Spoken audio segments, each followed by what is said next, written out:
Olá, meus queridos, tudo bem com vocês? Professor Pedro, mais uma aulinha aqui de processo pastológico e resposta imunológica. Só que não, né? Processos patológicos e resposta imunológica. Então, continuando aqui, inflamação.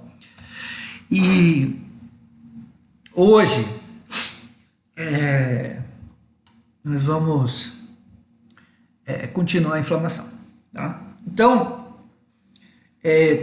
tem várias definições de inflamação, vários autores. Eu achei uma aqui que eu achei bem interessante, que eu achei que de uma forma bem simples dá para entender bem. Então, o que é inflamação? Então, inflamação é quando os leucócitos, né? Os leucócitos que estão normalmente presentes no sangue, eles conseguem infiltrar, eles penetram, eles adentram, eles entram em um tecido, em determinado tecido, para fazer a defesa daquele tecido ou o reparo de um local. Então, achei essa definição de inflamação bem completa. Espera aí, vou tomar um golinho de café.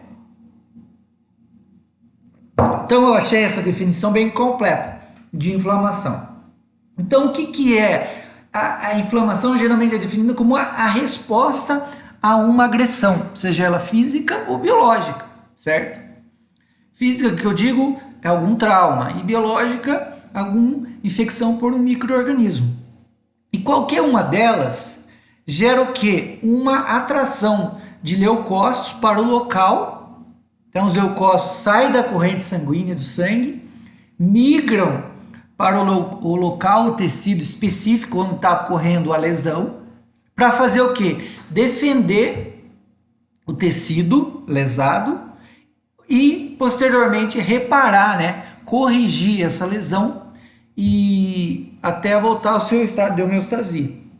Então, a gente vê aqui que toda vez que um micro-organismo invade um tecido, existem várias células de sentinelas, são chamadas células sentinelas, né? Então a gente tem várias células sentinelas. E qual que é a função de uma célula sentinela? É avisar as demais células do nosso organismo, os demais leucócitos, né, que são as células de defesa, que aquele tecido está sendo infectado.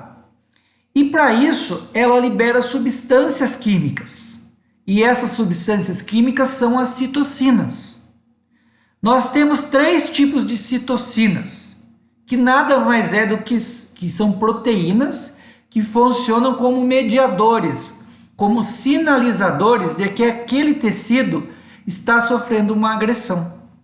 E as citocinas mais importantes que a gente tem é aqui, até aqui, o TNF, que é o fator de necrose tecidual, o TNF, que ela é geralmente liberada quando você tem uma lesão causada por vírus num tecido, principalmente, ou uma célula com lesão de DNA causada por um câncer, ela libera esse fator de necrose tecidual, de uma forma bem resumida.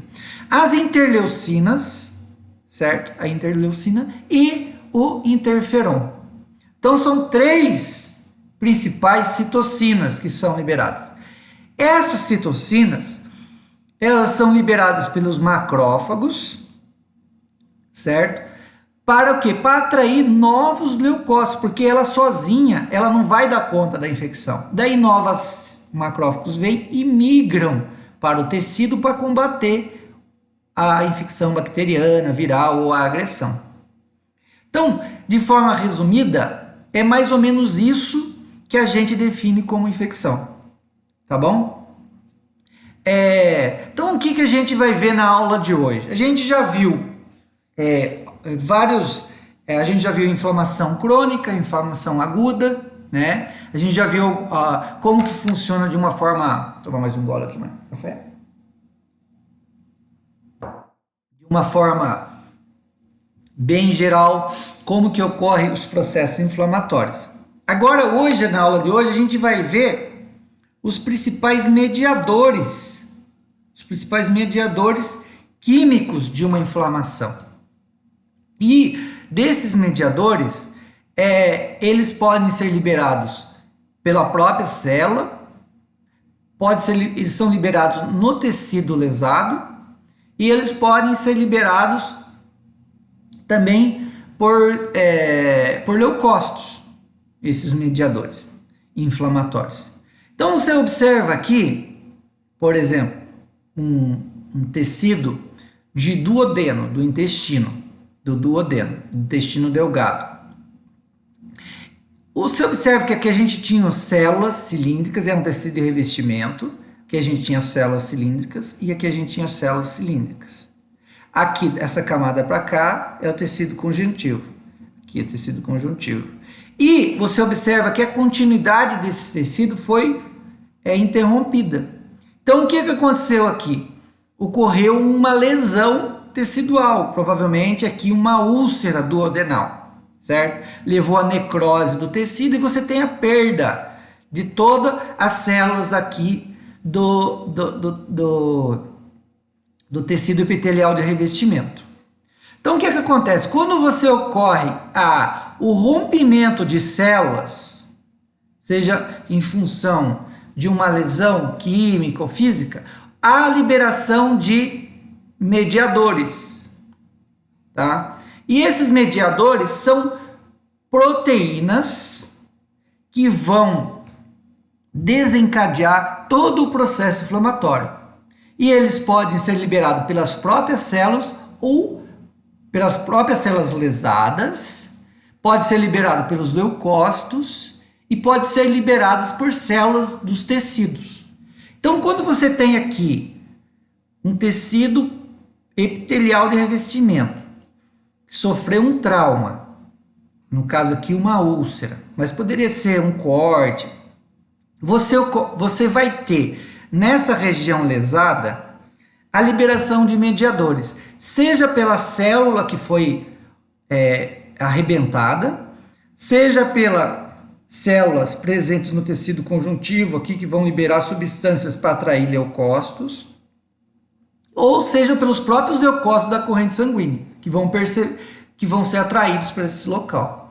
Então a gente tem vários sinalizadores, várias substâncias que são atraídas. Então a gente viu, por exemplo, aqui que os mastócitos teciduais, eles liberam o quê? Quando há uma lesão tecidual, a liberação de histamina, né?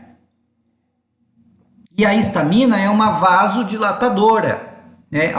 Que aumenta também a permeabilidade vascular, além de ser vasodilatador. Então, existem inúmeros mediadores pró-inflamatórios que vão gerar inflamação no local. Então, a gente tem a histamina, a prostaglandina. Então, a gente vê que tem outros, leucotrienos, fator ativador plaquetário, óxido nítrico, as várias citocinas. E por onde elas são produzidas? Quais células que liberam esses mediadores? Então, a gente vê que a histamina é liberada pelos mastócitos, as prostaglandinas são liberadas pelos leucócitos. Então, a gente vê que esses mediadores podem ser liberados pelas próprias células que estão lá no tecido, derivado das células, ou pode ser liberados por proteínas também que tem na corrente sanguínea, como a ativação do complemento, né, que são proteínas presentes na corrente sanguínea, entre outras, que são produzidas pelo fígado. Mas isso aqui a gente vai ter que fazer uma aula de complemento específica. Então, como são inúmeros, a gente não vai entrar no mérito de definir cada um, porque são muitos. Então, a gente vai selecionar alguns. A histamina a gente já viu. Então, a gente vai ver as prostaglandinas. Por que eu escolhi as prostaglandinas? Porque as prostaglandinas, elas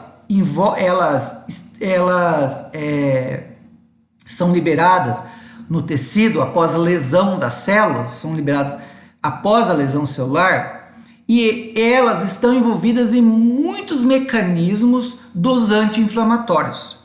Os medicamentos para dor, para febre, para diminuir a inflamação, os anti-inflamatórios, eles agem na síntese desse mediador aqui chamado prostaglandina. É isso que a gente vai ver hoje. Então, a gente já viu a histamina como um importante mediador. A gente sabe que as citocinas são proteínas liberadas pelos macrófagos teciduais para atrair outros leucócitos para o tecido lesionado, certo? Até eu brinco que as citocinas é como você fazer um bolo, quando a sua mãe está fazendo um bolo na sua casa, por que não seu pai? Seu pai também pode fazer um bolo. Hoje em dia acho que teu pai está fazendo mais bolo que a sua mãe. Mas enfim, aqueles bolos de caixinha, qualquer um faz, né? Eu não sei fazer, mas eu gosto daquele de brownie, né? É uma última gole do café. Então, as citocinas, elas são mais ou menos isso. Quando você entra na sua casa, você sente o cheirinho do bolo, não sente? E quando você sente o cheirinho do bolo, você está na sala, você vai para a copa, daí onde que está o cheiro do bolo? Está lá na cozinha. Daí você vai em direção à cozinha, você está sentindo o cheiro. A citocina é a mesma coisa, a célula libera, os macrófagos liberam um cheirinho. E esse cheirinho, quando as células da corrente sanguínea estão passando, elas conseguem detectar, opa, tá cheirando um bolo aqui, mas no caso não é um bolo, é uma infecção, ou é uma inflamação, ou é uma lesão. Então elas são atraídas ali pelo aquele cheirinho, que nada mais é do que substâncias que são liberadas pelos leucócitos teciduais, são as citocinas, que a gente já viu que são 3, TNF, interleucina e interferon, que a gente vai ver com calma em outros capítulos. Então a gente já viu a histamina, que é liberada pelos mastócitos, que causa vasodilatação e causa aumento da permeabilidade vascular, né? E a gente viu também citocinas, que são liberadas pelos leucócitos para atrair novos leucócitos, o cheirinho do bolo. Agora a gente vai ver as prostaglandinas. E todas as proteínas do complemento a gente vê em outra situação, tá? Então a gente vê aqui que a histamina é liberado pelos mastócitos, causa vasodilatação, aumento da permeabilidade, tá? Daí as prostaglandinas também são liberadas por mastócitos, por leucócitos e causa vasodilatação, dor e febre, tá? Então a gente vai ver como que funciona esse mecanismo aqui de produção de prostaglandina. E os outros mediadores a gente não vai ver, que eu acho que não há necessidade de a gente ver. As citocinas, TNF, interleucina e interferon, eles são sintetizados pelos macrófagos, tal, e eles são importantes mediadores para fazer o quê? Atrair os leucócitos para o tecido lesionado. A gente vê o complemento, que são proteínas plasmáticas, que a gente vai ver uma aula especial. Então a gente vê assim, toda vez que ocorre uma reação inflamatória, a liberação no tecido de mediadores químicos, histamina, citocinas, interleucinas, TNF e prostaglandina. A principal dela, uma das principais, é as prostaglandinas. Então toda vez que a célula, uma célula qualquer, sofre uma lesão celular, a célula ela é envolvida o quê? Qual que é a constituição principal da membrana plasmática da célula? Fosfolipídios. Então, quando ocorre uma lesão em fosfolipídios, uma célula, a exposição desses fosfolipídios ao rompimento dessa membrana. E toda vez que ocorre o rompimento dessa membrana, dos constituintes da membrana, há ativação de enzimas presentes nos leucócitos, presentes no citoplasma das células, as fosfolipases. Então, a fosfolipase só é ativada se você tiver fosfolipídio exposto na membrana. Geralmente, esses fosfolipídios estão lá íntegros na membrana. Se aconteceu uma lesão, seja ela por uma invasão de uma bactéria, vai lesar o fosfolipídio, vai lesar aquela membrana. Ou ocorreu uma lesão química ou física, expõe esses fosfolipídios na membrana e ativa a enzima fosfolipase. E a fosfolipase acaba o quê? produzindo um metabólito chamado ácido araquidônico. O ácido araquidônico, sob o efeito de uma outra enzima chamada ciclooxigenase, que a gente abreviou como COX, há a formação de prostaglandina. E a prostaglandina vai gerar o quê? Vasodilatação, vai gerar aumento da permeabilidade vascular para atrair mais leucócitos, células para aquele tecido, mais plasma, rico em proteínas, rico em anticorpos, rico em nutrientes. E isso aqui vai gerar, a prostaglandina vai gerar inflamação. Então, toda vez que ocorre uma lesão tecidual, expõe os fosfolipídios da membrana e ativa a fosfolipase. A fosfolipase degrada esses fosfolipídios em ácido araquidônico, aparecendo ácido araquidônico, a ativação da COX, ciclooxigenase. A ciclooxigenase age sobre o ácido araquidônico, formando as prostaglandinas, e as prostaglandinas geram inflamação. Só que a gente vê que esse mecanismo é muito complexo. Não é essa etapa que eu coloquei para vocês é bem resumida. Mas você vê aqui os fosfolipídios de membrana, tá? Aqui a gente vê os fosfolipídios de membrana, tá? Toda vez que ocorre uma lesão nesses fosfolipídios aqui, expõe isso daqui à ação das fosfolipases. Então ocorreu a lesão, você tem ativação das fosfolipases e a produção do que? De ácido araquidônico. O ácido araquidônico, sobre a ação da ciclooxigenase, tá? Porque a gente tem a COX-1, COX-2, tem várias ciclooxigenases, elas vão gerar prostaglandinas, tá? E as prostaglandinas vão causar o quê? Vasodilatação, inibe a agressão plaquetária, aumenta a permeabilidade vascular, tá? Existem outras derivados do metabolismo do ácido araquidônico. E a outra substância é o tromboxano. E isso daqui, ela causa vasoconstrição e promove a agregação plaquetária. Você vê que isso daqui são opostos. Então, elas ocorrem em fases distintas do processo inflamatório. Isso aqui vai ser mediado durante o processo inflamatório. Tá? Um é produzido por plaquetas, outro é produzido por as demais células. Mas o que a gente tem que saber hoje, que é o que importa para a gente, é que ocorreu uma lesão da membrana, expõe os fosfolipídios à ação da fosfolipase, com produção de ácido araquidônico. O ácido araquidônico, sobre a ação da ciclooxigenase, da COX, há a produção de prostaglandinas. Tá? A prostaglandina produz o quê? Aumento da vasodilatação. A vasodilatação é o aumento da permeabilidade vascular.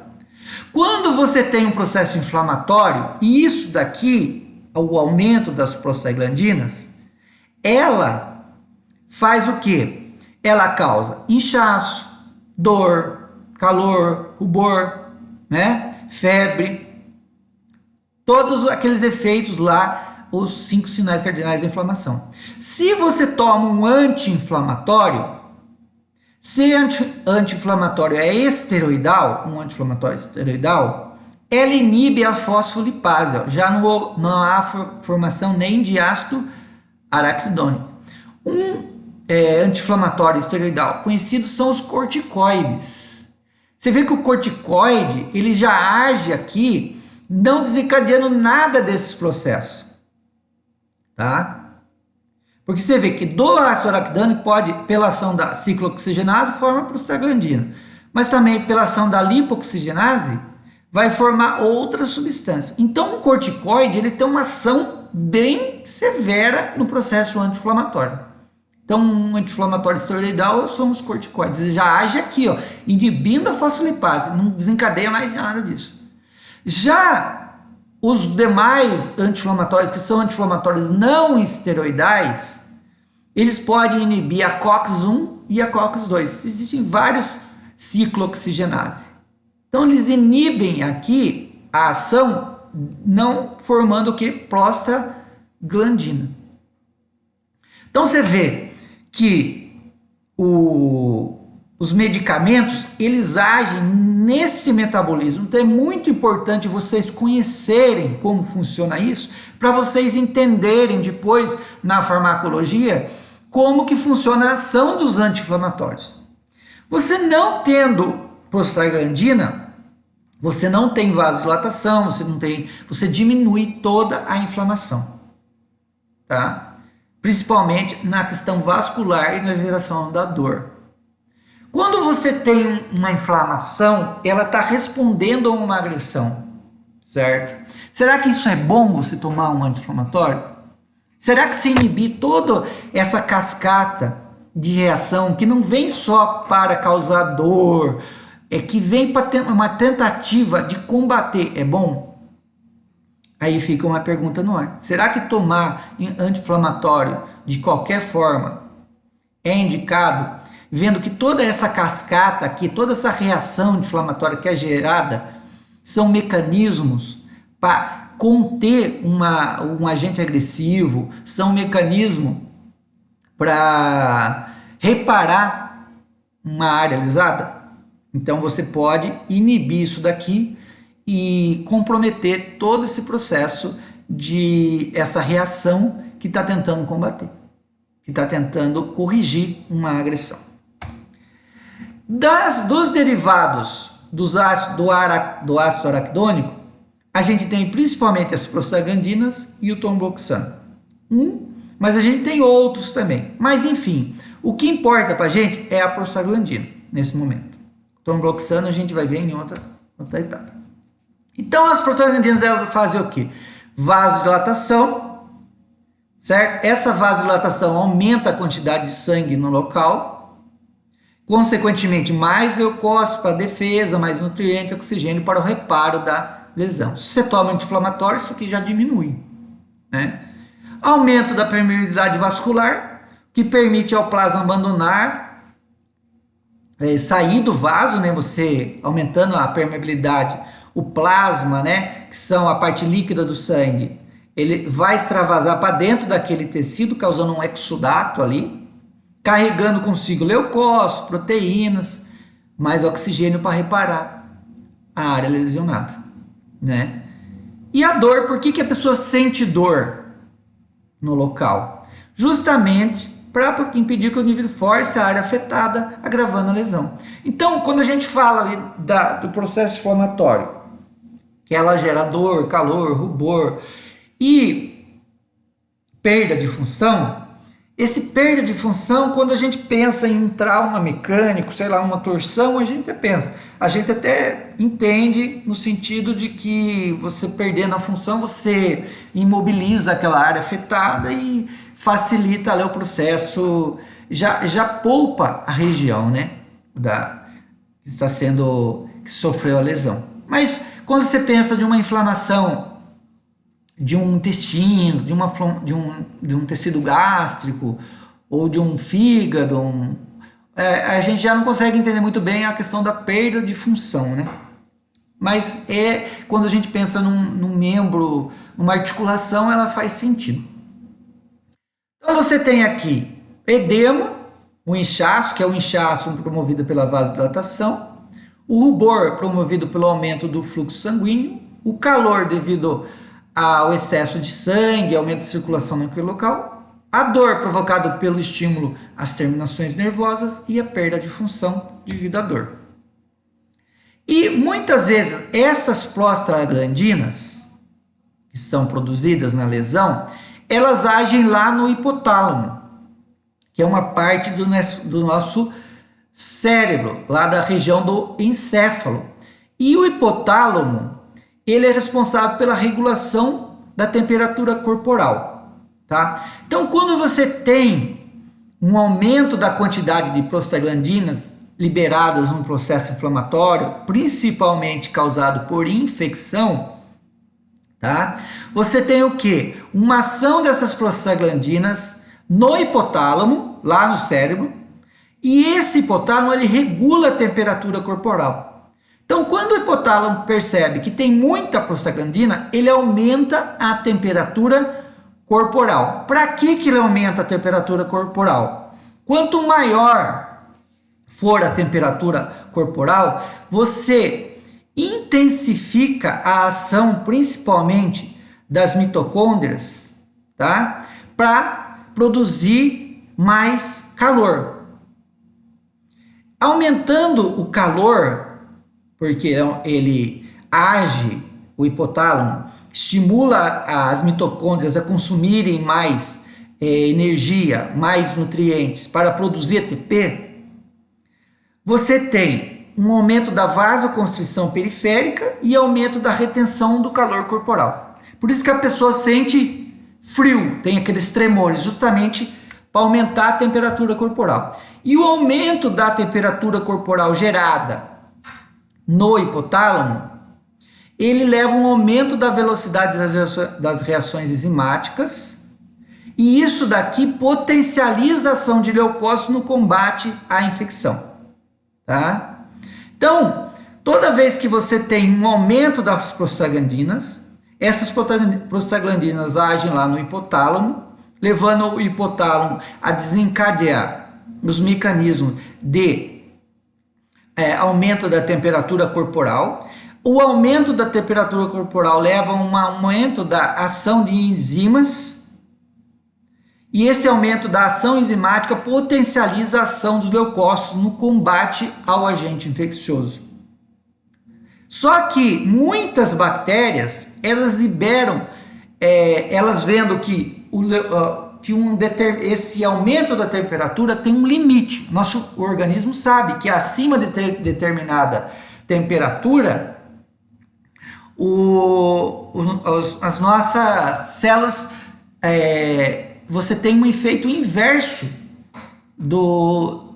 Vamos reformular. Por exemplo, quando o hipotálamo gera febre, uma febre branda, 38, 37, 38 graus,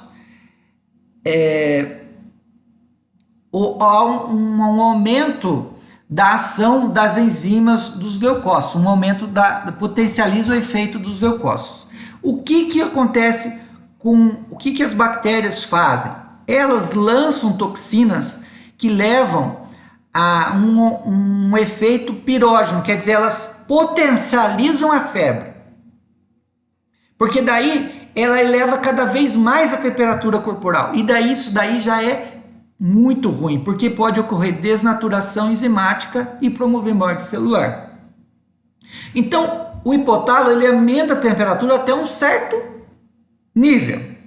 A bactéria, vendo que ela não está resistindo, a bactéria, durante a evolução, percebeu que ela vai tacando mais fogo, mais lenha na fogueira, ela aumentando mais a temperatura ainda, acima de 38, 39, 39,5, um excesso de temperatura, daí você tem um mecanismo inverso na ação das enzimas. As enzimas começam a perder seu efeito.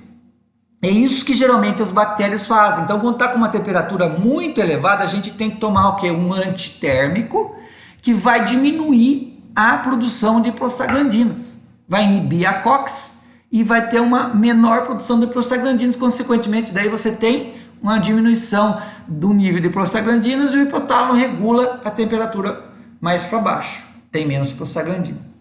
Só que a bactéria vai lá e lança toxina, substâncias pirogênicas. O que é pirogênico? Que gera calor. Piro é calor, fogo. Pirogênico que gera mais calor. Tentando aumentar mais a temperatura, porque ela sabe que um certo limite de temperatura é ruim para a bactéria, mas acima é bom, porque daí os leucócitos perdem a sua ação devido à desnaturação. Então, aqui é importante se entrar com uma substância para inibir a temperatura, para inibir a ação das prostaglandinas, para reduzir a temperatura.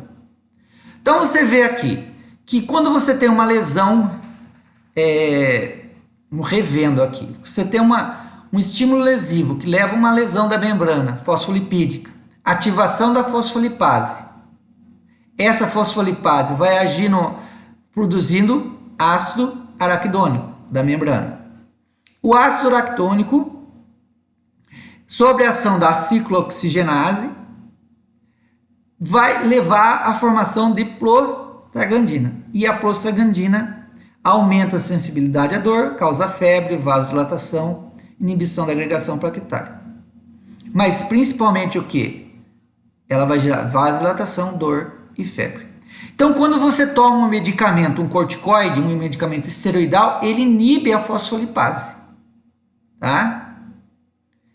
E já a ciclooxigenase é um medicamento não, todos aqueles anti-inflamatórios não esteroidais, né? Todos os anti-inflamatórios não esteroidais, conhecido como não esteroidais. Então você tem a nimesulide, o paracetamol, dipirona, AS,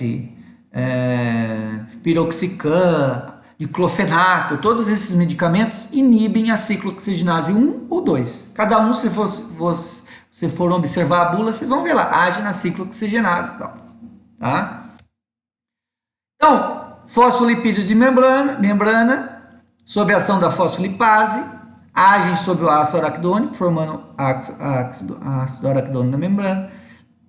O ácido araquidônico, sob a ação da ciclooxigenase, forma a prostaglandina. E a prostaglandina, a gente tem a ação dela de vasodilatação, da dor, aumento da dor e febre. Tá? Isso daqui eu vou pular agora. Deixa eu ver, eu vou pular isso aqui. Isso aqui não interessa. Também não.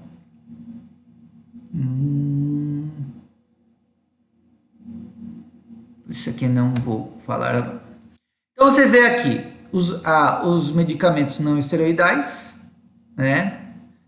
Anti-inflamatório, analgésico e antitérmico. Todas eles agem na COX, na ciclooxigenase, e inibe a formação de prostaglandinas, tá? Então você vê aqui que você tomando um não esteroidal, anti-inflamatório não esteroidal, anti-inflamatório não esteroidais, você inibe a COX e você não tem a produção de prostaglandinas, tá? É interessante aqui ressaltar que o ácido araquidônico ele é um constituinte da membrana plasmática.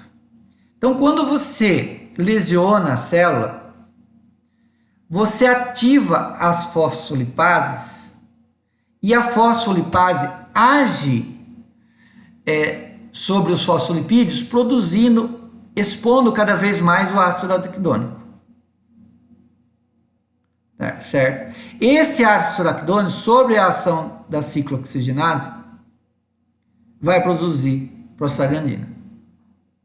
Então você vê aqui que a fosfolipase ativada pela presença de fosfolipídios libera o ácido araquidônico da membrana celular para o citoplasma. Então você tem lá o ácido araquidônico, ele como se estivesse preso lá, ele é um dos constituintes da membrana plasmática. Toda vez que o fosfolipídio é exposto, a fosfolipase age liberando esse ácido araquidônico da membrana, certo? Para o citoplasma. E daí a ciclooxigenase age no ácido araquidônico produzindo prostaglandina. Tá? Ficamos por aqui. Muito obrigado.